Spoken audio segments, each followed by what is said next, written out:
Amis du petit ballon, bonjour. Alors je réagis immédiatement à une de vos questions. Quel verre pour quel vin? Effectivement, à la maison, on est souvent embêté, on ne sait jamais les bons verres. Alors là, ici par exemple, j'ai pris un exemple d'une quinzaine de verres qu'on peut trouver dans une maison. Alors on va tout de suite procéder par élimination. Pour le vin, qu'il soit blanc, rouge ou effervescent, évitez tout ce qui est verre droit, gobelet ou tumbler comme ça. Ce sont de très jolis verres à eau, on peut être même sur des verres fantaisie.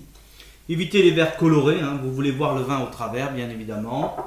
Et puis il y a des verres bien spécifiques, ça c'est un verre à whisky, donc on ne boit pas de vin dans un verre à whisky.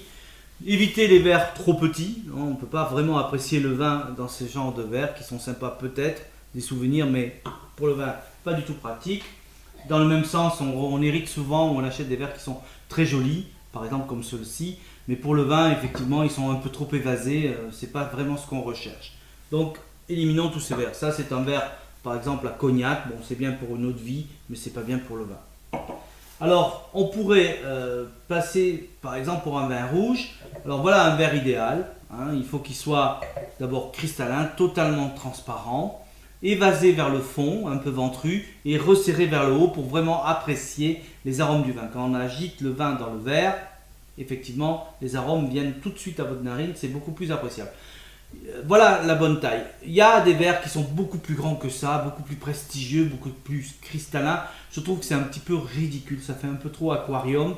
C'est pas vraiment si efficace que cela. Donc ce style de forme, plus ou moins grande, vous pouvez avoir un verre un petit peu plus petit. Ici c'est un verre typique au vin de Cahors par exemple, c'est la bonne forme pour un vin rouge. Voilà, ce genre de verre est parfait. Pour les vins blancs, nous n'avons pas besoin de verres peut-être aussi grands, on peut prendre des verres un petit peu plus petits, mais toujours sur les mêmes formes, un petit peu ventrus, resserrés vers le haut. On peut très bien avoir le verre tout simplement officiel de la dégustation que le verre Inao, c'est déjà très très bien. Donc pour les vins blancs, des verres un petit peu plus petits.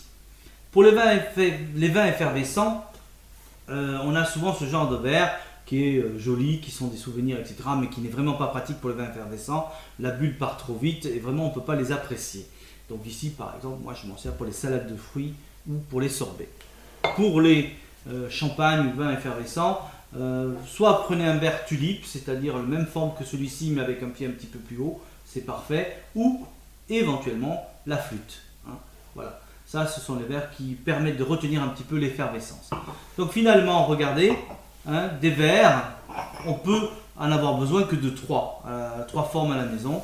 Le verre à vin blanc par exemple, qui serait celui-ci, un verre à vin rouge un petit peu plus grand, et un verre à vin effervescent. Pour les vins blancs, vous allez servir vos vins à un tiers du verre, renouvelé, parce qu'on veut garder toujours le vin frais, vin blanc ou rosé. Pour les vins rouges, on sert un petit peu plus haut, on ne dépasse pas en tout cas les 50% du verre, notamment quand on a des grands verres comme ça. Et pour le champagne, on n'arrive pas tout à fait en haut, on arrive aux 2 tiers du verre. Voilà. Donc 3 sortes de verres sont pratiquement suffisants pour la maison.